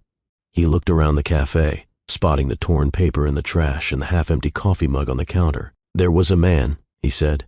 "He was loud." Amira nodded slowly. "Yeah. He came to talk about something, but it's over now." Quentin shuffled closer, frowning. "Was he mad?" "No," she said, "but he was wrong." Quentin blinked. "About what?" She took both his hands in hers and looked him square in the eyes. "He said some things about you that weren't kind, things that made it sound like you should be hidden or forgotten." Quentin's small face twisted, confused. "But I'm not bad." Her throat tightened, but her smile stayed strong. "No, sweetheart, you are the best thing I've ever done. You're smart and brave and full of questions. You're everything I ever prayed for, and more." Quentin tilted his head. "So why'd he say that stuff?" She brushed his curls gently.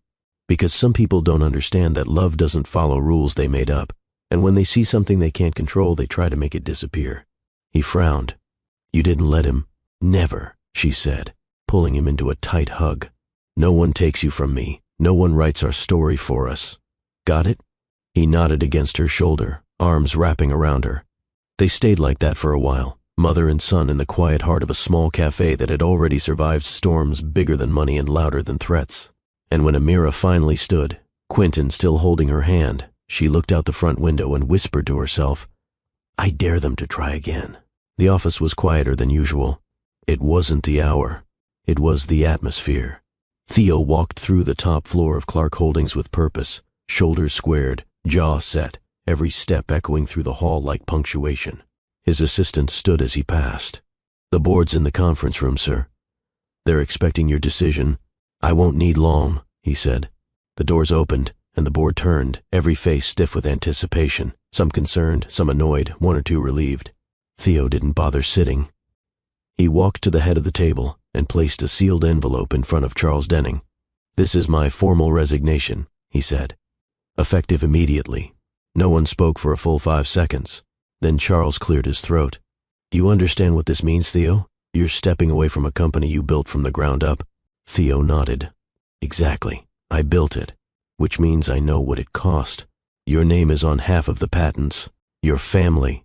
My family, Theo cut in, is a woman who built a life from scratch without a single favor. And a 5-year-old boy who looks like me and asks questions I can finally answer. A rustle of chairs. A few murmurs. You're making a mistake, one member said. I've made bigger ones, Theo replied. Staying silent would be the worst. Charles looked down at the envelope. You walk away from this, there's no coming back. I'm not looking back, Theo said. Not anymore. He turned and walked toward the door without waiting for permission. Someone called out after him. What are you going to do now? Theo paused at the exit. Something honest. And then he left, without his title, without his seat at the table, without regret, because the next words he spoke wouldn't be confined to boardrooms. They would be spoken to the world. The media room at the downtown event center hadn't been used in months, but by the time Theo stepped up to the podium, it was packed. Reporters filled every seat. Camera lenses glinted under the bright lights. Microphones lined the edge of the podium like a wall waiting to be torn down. He didn't bring a publicist. Didn't prepare a statement. He wore a simple navy suit, no tie, shirt collar slightly open. When he looked into the crowd, he didn't see strangers. He saw voices, narratives, headlines waiting to shape his life for him. Again, he took a breath, then leaned into the mic.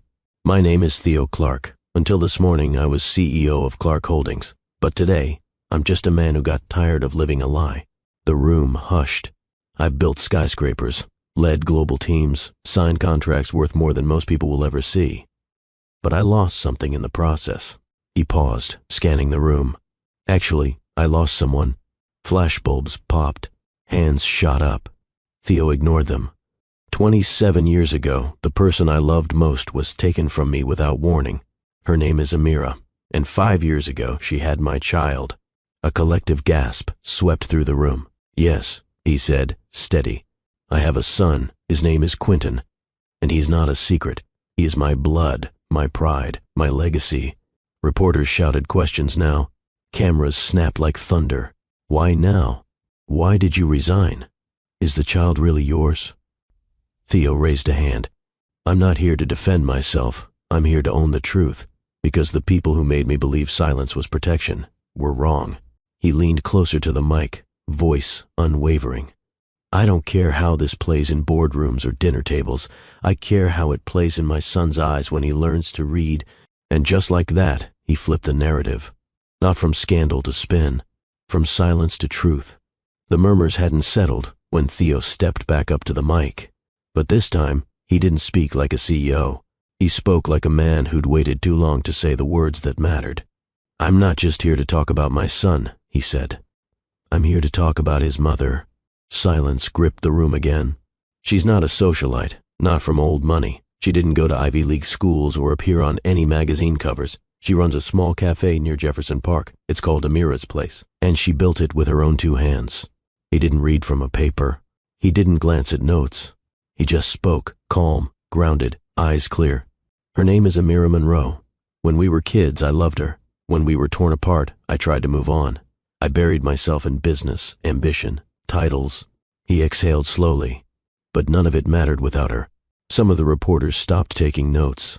They just listened. Amira is the strongest woman I've ever known.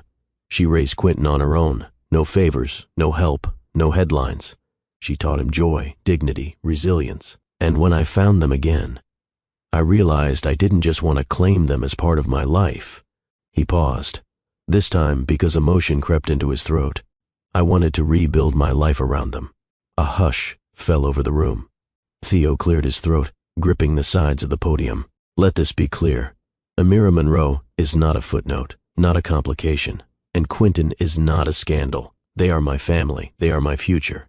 And starting today, I choose them above everything else. More questions erupted, but Theo held his ground. He didn't need to answer all of them. He'd already said the only names that mattered. And the world would remember. The moment Theo stepped away from the podium, the wave hit. Social media exploded before he even left the building. Some headlines praised him. Billionaire CEO chooses love over legacy. Theo Clark breaks silence, claims son publicly, others weren't so kind. Secret love child scandal. Clark Holdings in crisis, stock drops after former CEO confesses to hidden family. The market trembled. Shareholders panicked. PR team scrambled. But Theo? He walked through the side corridor of the building, tie loosened, phone off, expression unreadable. Not because he was afraid, because he was finally free. As he neared the back exit, his assistant caught up. "Mr. Clark." "Theo," she corrected herself. "You're trending.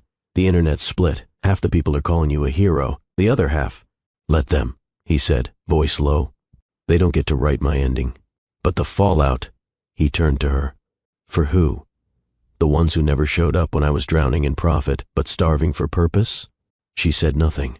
Theo exhaled. "This is the first time I've ever told the whole truth out loud," he said. "Feels like breathing." When he stepped outside, the sun was waiting. So were the cameras.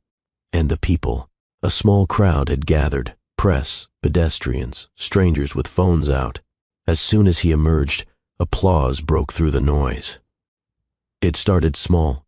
One person, then another, until it became a wall of claps, cheers, and the occasional teary smile. Not everyone clapped. Some stood back, arms folded, eyes cold. But Theo didn't shrink. He walked through it, head held high, every step forward dragging the weight of his past into the light. Because he knew what waited just beyond the crowd. And for the first time in years, it was worth walking toward. Theo emerged from the tangle of reporters and cameras, ignoring every question tossed his way. He didn't owe them anything more, but he owed her everything. Past the line of security, past the velvet ropes, past the noise and frenzy. She stood across the street. Amira, hair pinned back, hoops in her ears, a soft blouse clinging to her curves. No press badge, no microphone, just presence. She had Quentin's favorite hoodie folded over her arm, and her arms crossed beneath her chest, guarded but unmoved. Theo stopped at the curb. For a moment, he just watched her. She didn't run to him, didn't smile. She tilted her head and looked at him like she was still deciding. He stepped off the sidewalk. One step. Two. Until the noise faded, and it was just them in the middle of the city like it always should have been. "You saw it," he said. She nodded once. "You said my name," she said. "In front of the world." "I meant every syllable." Another beat of silence passed between them. "I told you not to turn me into a statement," she said. "I didn't," he replied. "I told the truth. I told our truth." Her eyes flickered. "You gave up your empire. I never owned anything worth more than what I lost." She looked down, lips tightening, emotion warring behind her expression. "And if this backfires?" she asked.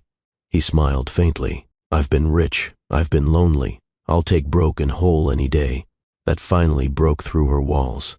Amira stepped forward, hoodie slipping from her arm. Her fingers reached up and brushed a curl from his forehead. And that was enough. The world didn't go quiet when Theo leaned in. The city kept humming. Horns blared. People shouted. Phones stayed raised. Flash after flash lit up the space around them like strobes. But for Theo, all of it disappeared.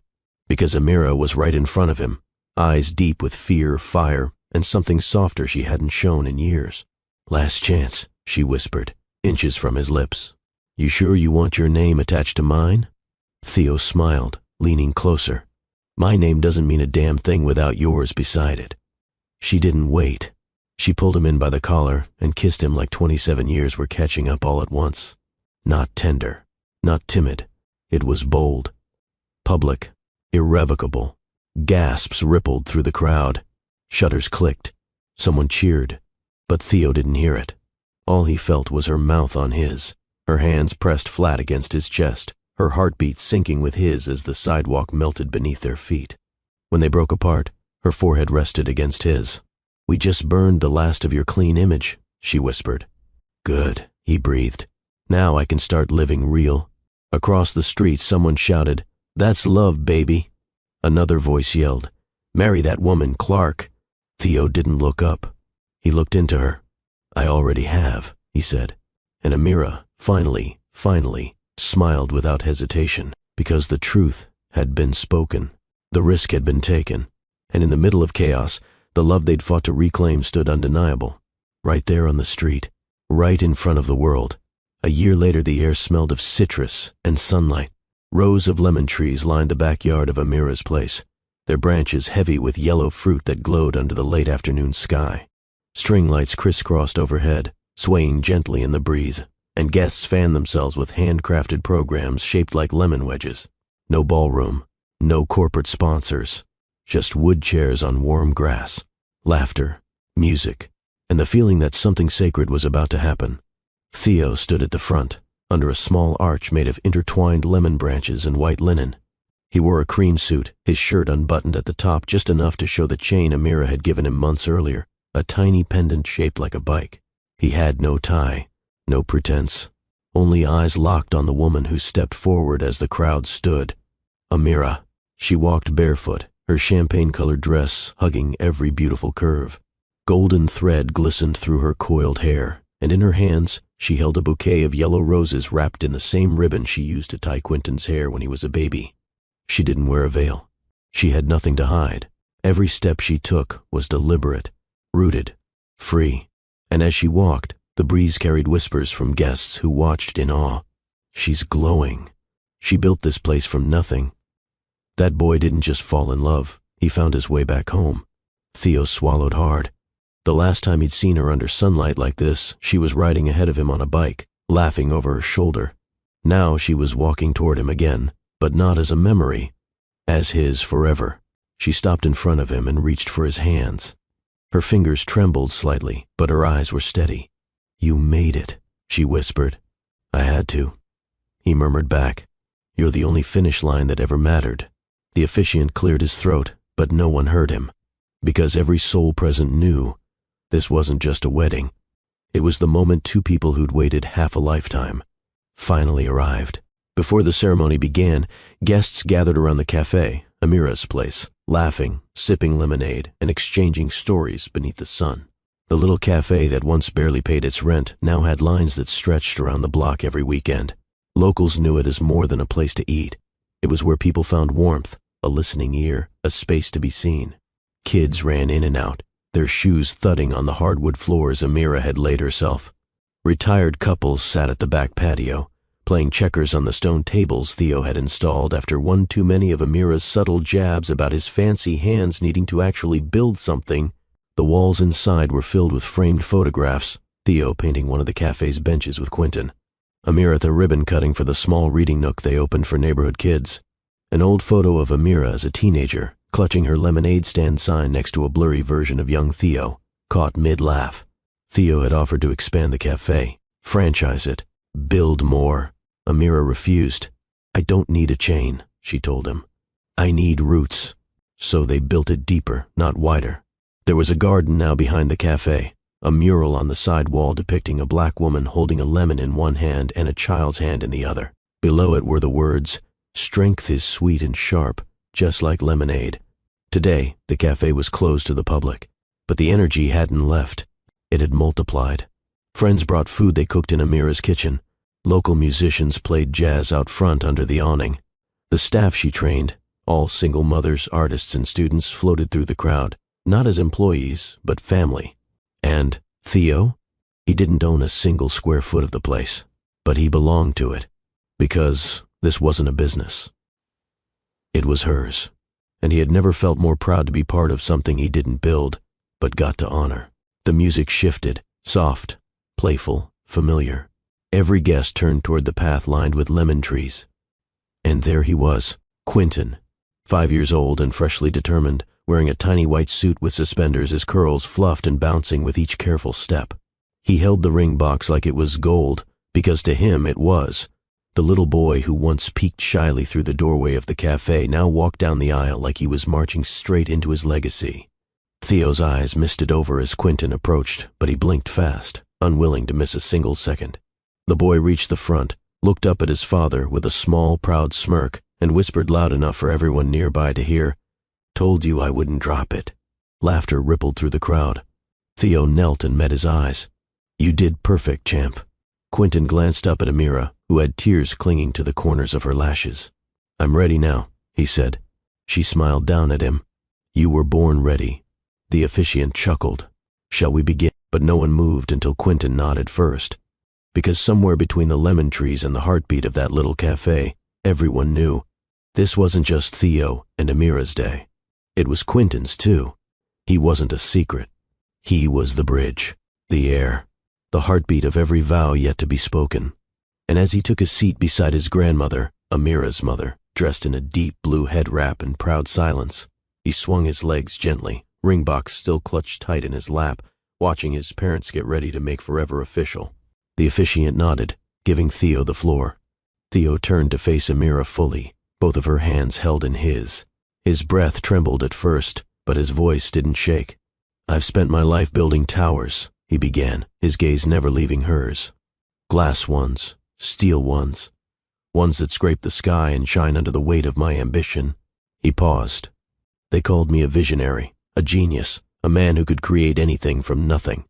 But every night I went home to walls that echoed, rooms that heard my footsteps but never my laughter, a bed that never remembered warmth." A hush fell over the crowd. He swallowed hard. "All those years, I thought I was building a legacy. Turns out I was just keeping busy, trying to forget the girl who gave me lemonade with a crooked smile and raced me down the hill with skinned knees." Amira smiled through her tears. "I've stood at the top of the world, Amira, and none of it mattered until I saw you again, behind a table with a pitcher of lemon and a fire still in your eyes." Theo reached into his pocket and pulled out a single folded paper, old, worn at the edges. "My first business plan," he said with a soft laugh. "Age 10. Want to hear what it says?" He opened it carefully. Step 1, marry Amira. The crowd let out a collective breath. Some laughed, others wiped their cheeks. Theo looked back at her. "It's taken me 27 years, but I'm finally making good on that step."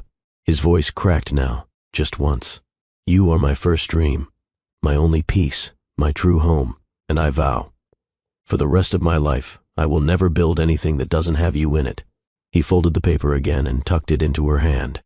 "I'm done with skyscrapers, baby. I'm ready to build us." Amira wiped the corners of her eyes, breathing in through her nose, steadying herself. She glanced at the lemon trees swaying behind Theo, then looked back into the eyes of the boy, now man, she never stopped carrying somewhere inside her.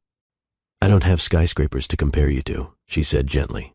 "I never had a company or a corner office. What I had was a table, a pitcher, and a dream I couldn't afford to say out loud." The crowd leaned in. "When my parents moved me away, I cried every night for months, and not just because I missed my home, but because I didn't get to say goodbye to the only boy who ever looked at me like I mattered, not for how I looked, not for how much I had, but for who I was." She touched his cheek softly.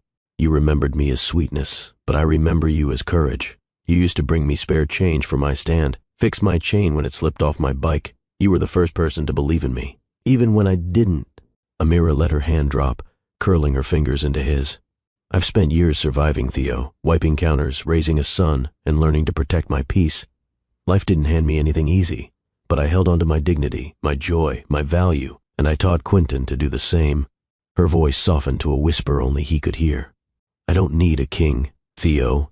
She paused. "I just need the boy who once split his sandwich with me under the sun and told me I made the best lemonade in the world." A single tear traced down her cheek. "And now, I have him again." She smiled, radiant, unshaken. "So I vow to never forget where we started, even as we grow into everything we're meant to be. I vow to challenge you when you forget to rest, to stand by you when the world forgets your humanity, and to raise our son to know that love isn't about wealth. It's about return." The officiant barely finished announcing them as husband and wife before the soft strum of a guitar floated across the courtyard. It wasn't a DJ. It was a neighborhood teenager who played on weekends outside the cafe for tips. Amira insisted he perform. Theo agreed instantly. Under the lemon trees, Theo held out his hand. Amira took it without hesitation. There was no choreographed routine, no rehearsed steps, just two people swaying to the rhythm of a love that had refused to die. Guests fell quiet, letting the music fill the space with old memories. It wasn't just a dance, it was a return. As they moved together, Amira rested her head on Theo's chest. He held her tighter, as if anchoring himself to the moment. "I've never felt more grounded," he whispered. "You've always had a good rhythm," she teased softly. Theo chuckled. "You used to say I had 2 left feet. You did?" They spun gently, her bare feet brushing over the stone patio. Theo's shoes were long gone. He'd slipped them off as soon as he saw her approach the aisle barefoot. No need for pretense. No need to be anyone but the boy who once chased her on a bike and the man who'd spent years missing her. Off to the side, Quentin tugged at his bow tie, seated on his grandmother's lap. He clapped for them, then leaned against her shoulder and yawned. The trees overhead rustled. Lemon blossoms floated down, kissing Amira's curls. Theo caught one in his hand and tucked it behind her ear. "Perfect," he said. She smiled and kissed his cheek. No skyscraper could have given me this. Their foreheads touched. Their feet slowed. Their world, once built from pain and loss, now stood steady in joy. The music faded, but their dance, like their love, was far from over. The stars had taken over the sky. The courtyard was nearly empty now. Chairs stacked, dishes cleared, laughter slowly drifting into memory. Inside the house behind Amira's cafe, quiet had settled like a warm blanket. Quentin lay curled in his bed, half under the covers, still wearing one sock and a frosting-smudged bow tie. His hand clutched the velvet ring box he'd carried earlier down the aisle. Amira stood at the doorway, arms crossed loosely, watching him sleep. Theo came up behind her, gently wrapping his arms around her waist. "He passed out mid-sentence," she whispered. Theo grinned. He had a big day, carried the weight of the entire ceremony like a pro. They stood in silence for a beat, listening to his soft breathing. Theo rested his chin on her shoulder. "You think he knows how much he changed my life?" Amira nodded slowly. "I tell him every day." Theo kissed her temple. "Then I'll tell him every night." She turned into his chest, arms draping around his neck. "Let's put the air to bed and enjoy what's left of our wedding night." Theo swept her up in his arms without another word. No tuxedo, no shoes, no fancy backdrop. Just him, her, and the soft glow of the hallway lights as he carried his wife into the room that now belonged to both of them. The door clicked shut. But down the hall, in the quiet corner of a world finally at peace, their son slept, safe, loved, and whole. He wasn't just the beginning of their family. He was the reason they found their way back, and the bridge into everything that would come next. The bedroom smelled faintly of lemon oil and fresh linen. The window was open just enough to let the night breeze graze bare skin. Theo set her down gently on the edge of the bed. But he didn't rush. He stood there for a moment, just looking at her.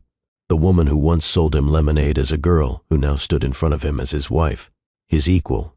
Amira watched him right back, eyes heavy with desire, but also something deeper. "Still want to build with me?" she teased softly. Theo stepped forward and knelt between her legs. "I want to worship," he whispered. His hands traced the hem of her dress and slowly, reverently, lifted it over her head. She sat in nothing but gold lace and moonlight. When she reached for him, he didn't hesitate. He undressed like he was peeling away the last layer of the past. They kissed slow, not rushed, not wild. It was deliberate, focused, like two people building something sacred, brick by brick, sigh by sigh.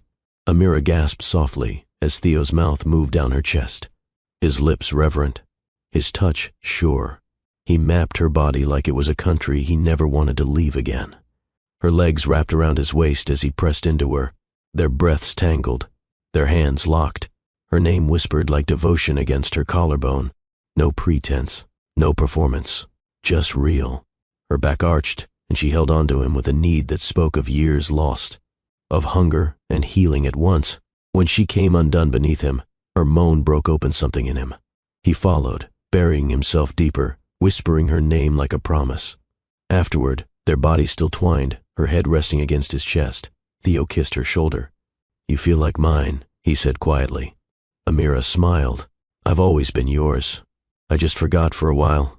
And in that room, under the weight of soft sheets and sacred silence, they became more than husband and wife. They became one. The moonlight poured across their skin like silver silk. Amira lay on her back, her chest rising and falling slowly, a peaceful smile on her face as Theo ran his hand over her stomach, gentle, thoughtful. He propped himself up on one elbow and looked at her with a softness few ever got to see. Not the board, not the business world. Just her. His fingertips danced lightly over her navel, slow circles that made her shiver. She raised a brow. "You thinking of putting a logo there?" Theo chuckled. "Thinking of making this belly round again?" Amira blinked, then burst into a breathy laugh. "We just got married, and you already plotting?" He leaned in and pressed a kiss right beneath her ribs. "I'm not plotting," he murmured. "I'm hoping." He kissed lower, praying. Another kiss, dreaming. Amira's smile softened, her hand drifting into his curls. You want a house full of tiny Theos, don't you? He grinned against her skin. Not just mine, ours. I want more of this, more of you. More little feet running through the cafe, more laughter spilling out of our home. He rested his cheek on her stomach, like it was sacred ground. I missed 5 years with Quentin, he said quietly. I won't miss another heartbeat. Amira stared at the ceiling, overwhelmed by the peace in the moment. After everything, every fight, every storm, every wall, this was what she was left with. A man who didn't just want her body or her business. He wanted her future. She stroked his hair slowly.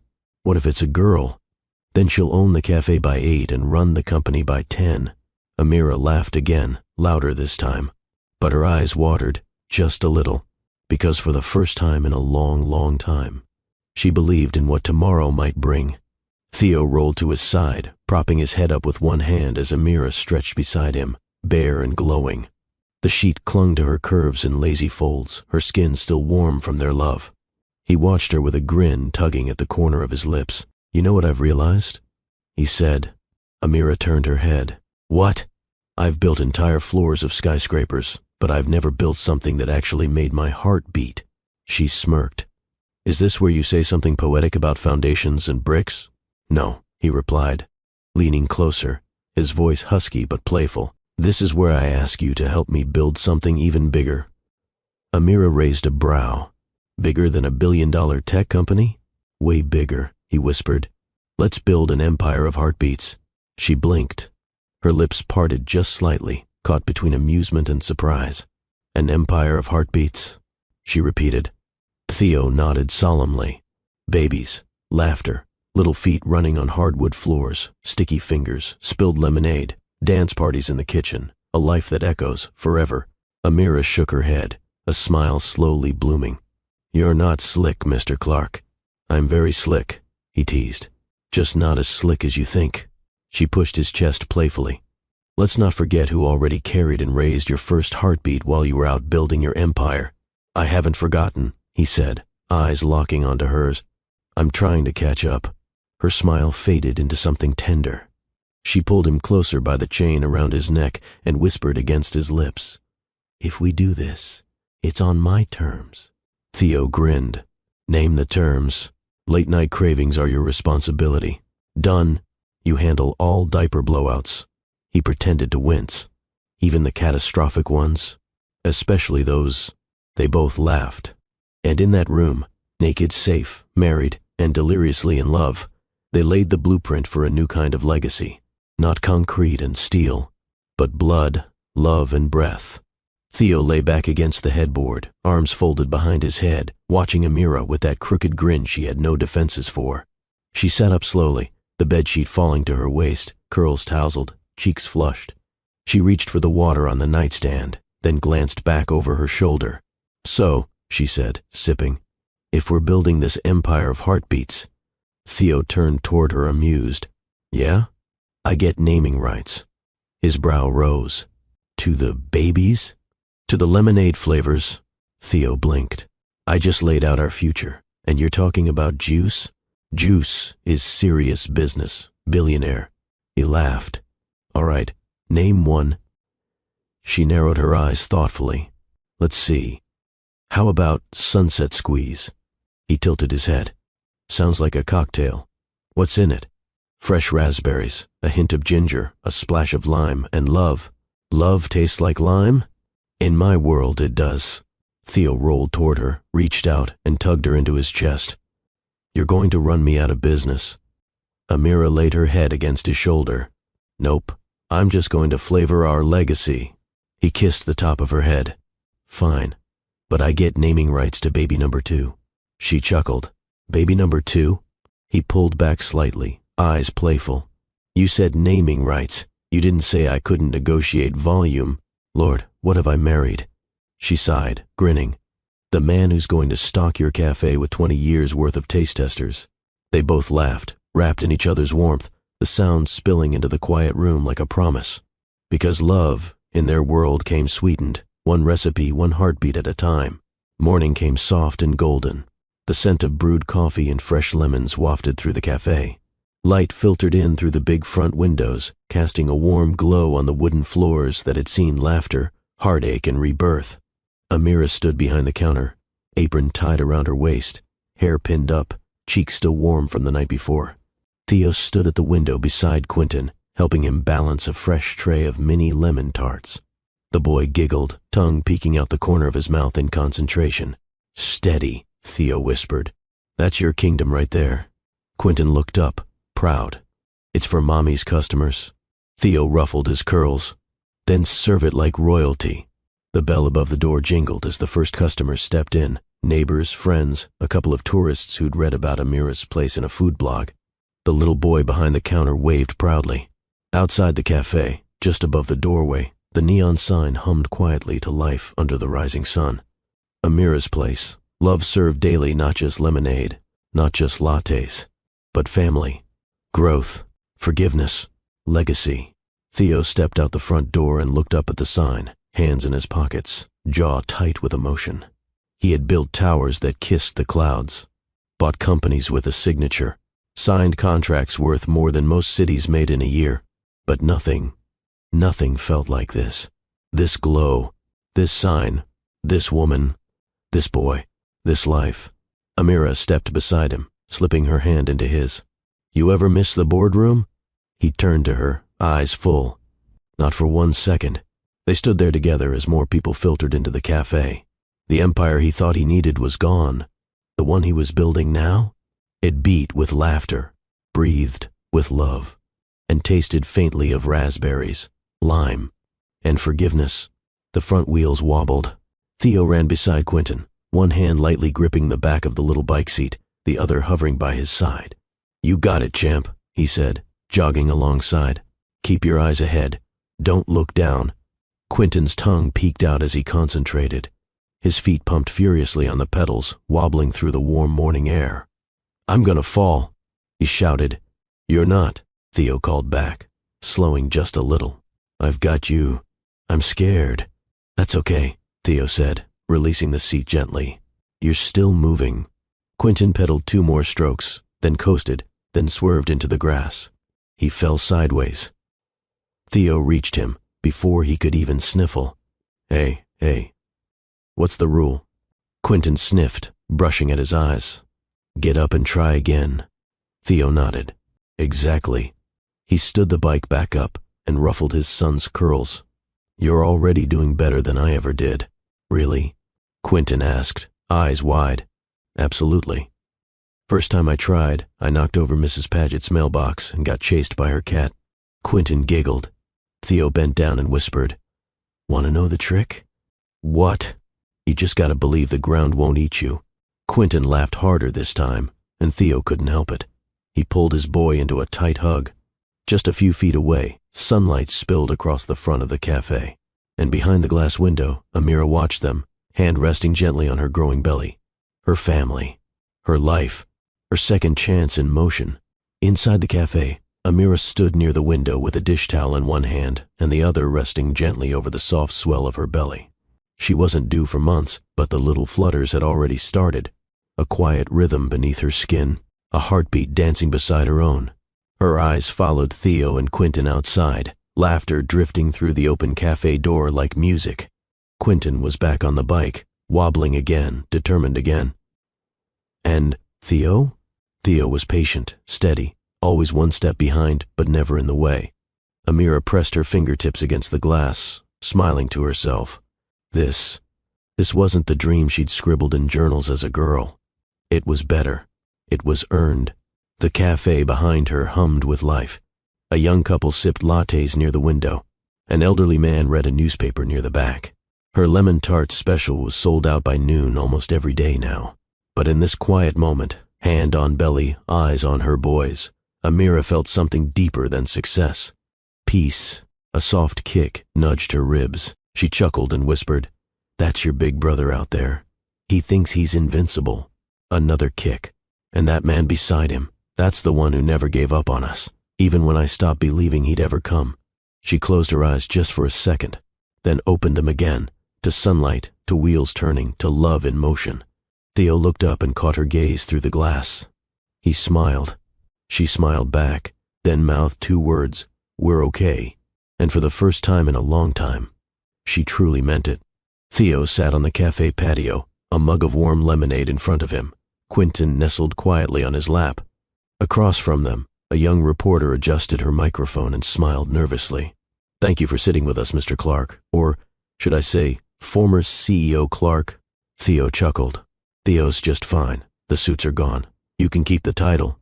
The camera rolled, red light blinking.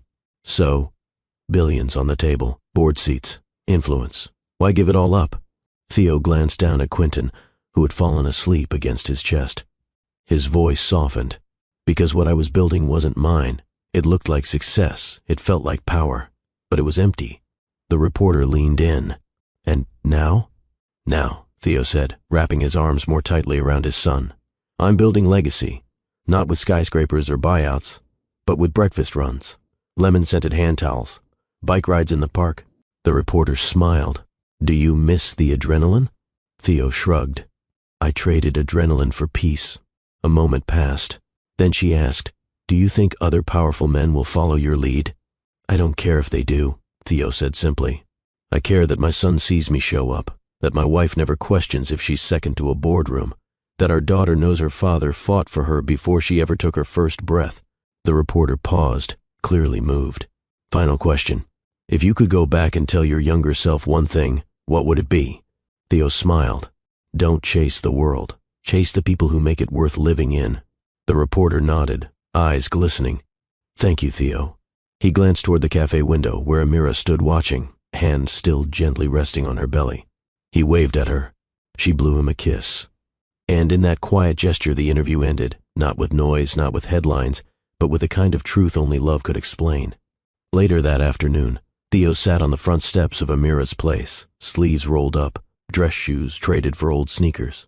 His tie hung loose around his neck, not for fashion, just habit. A local teen with a cracked phone held it up to record him casually, inspired by the earlier news segment. "Mr. Clark," the teen asked, "what's it like walking away from the most powerful seat in tech?" Theo looked up from tying Quentin's shoelace. "Well," he began, brushing dust from his hands, "I used to wake up to meetings, stock alerts, and 12 hours of pretending everything was under control. And now I wake up to the smell of fresh lemon zest and the sound of my son asking why eggs are shaped weird." The teen laughed. Theo smiled. "I stepped away from the boardroom, yeah, but I stepped into something real. I stepped into life." He looked over his shoulder at the open cafe door. The air inside carried warmth, laughter, and the faint clatter of dishes. "No more quarterly goals," Theo continued. "Just goals like teaching Quentin to read every sign on the block before summer ends, or surprising my wife with a new porch swing. But don't you miss it?" The teen pressed. "The power, the title." Theo leaned back and looked at the sky. "I used to chase status like it could fill something inside me. But it never did. Turns out, all I needed was a woman who believed in herself even when no one else did, and a kid who thinks I'm cooler than Spider-Man." The teen lowered the phone, grinning. "You gonna post that?" Theo asked. "Yeah," the teen said, "but I think it's gonna make people cry." Theo chuckled. "Let him."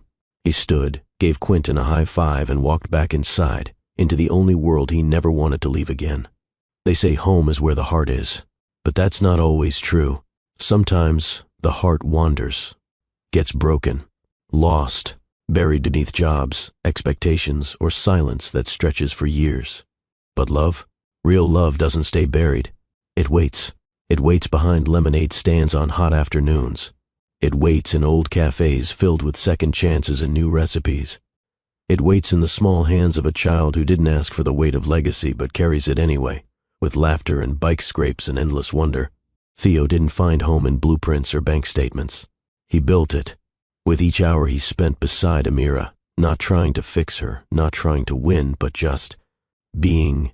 With every bedtime story read to Quentin, every dance in the kitchen, every late-night whisper on the couch about baby names and which room to paint next, with every sacrifice that said, "I choose this. I choose us." And Amira? She didn't wait for a savior. She never needed one. She built her own world, brick by brick, grit in her hands, pride in her spine. A cafe that wasn't just a business, but a place for people to feel human again. When she welcomed Theo back in, it wasn't out of weakness, it was strength. Forgiveness isn't a door you leave open for anyone.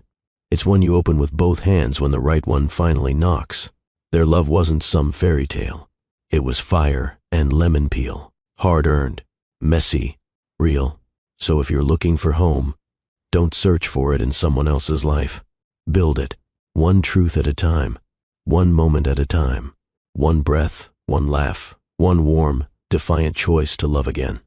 Because love isn't something you find, it's something you grow.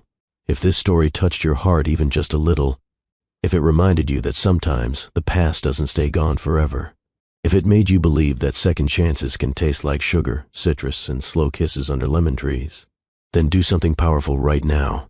Drop a heart in the comments. Let us know if you still believe in love that returns after being lost.